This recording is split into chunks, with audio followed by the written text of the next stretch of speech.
Meeting, marathon meeting, સવારના 10 થી સાંજના 5 સુધી સળંગ ચર્ચા કરો, મંથન કરો કે દારૂ અને ડ્રગ્સના કાયદામાં શું શું સુધારો કરવા જેવું છે અથવા વધારો કે ઘટાડો શું કરવા જેવો છે.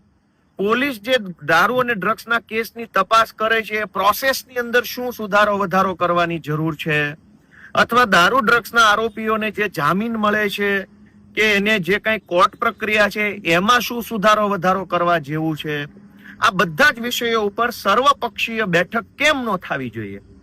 તો મેં ગુજરાતની સરકારના ગૃહમંત્રી ને વિનંતી કરી છે કે જો તમે ખરેખર ગંભીર જ હોવ, તમને ખરેખર ગુજરાતમાંથી દારૂ ડ્રગ્સ નાબૂદ કરવું છે, તો જેમ સર્વપક્ષીય ક્રિકેટ મેચનું આયોજન વિધાનસભામાં થાય છે એમ સર્વપક્ષીય દારૂ ડ્રગ્સ નિયંત્રણ મીટિંગ બોલાવવામાં આવે.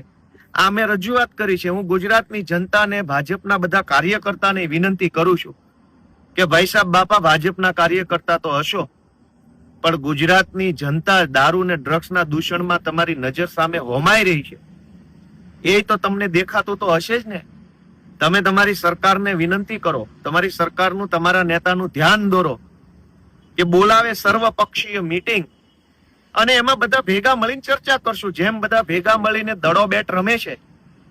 વિધાનસભામાં આજથી વર્ષ, 1.5 વર્ષ પહેલા સર્વપક્ષીય હોળીનું આયોજન થયું હતું, રંગોત્સવ એટલે કે ધૂળેટી મહોત્સવ ને એમાં બધા જ મંત્રીઓ એકાબીજાને ગુલાલ લગાવતા હતા રાજી ખુશીથી.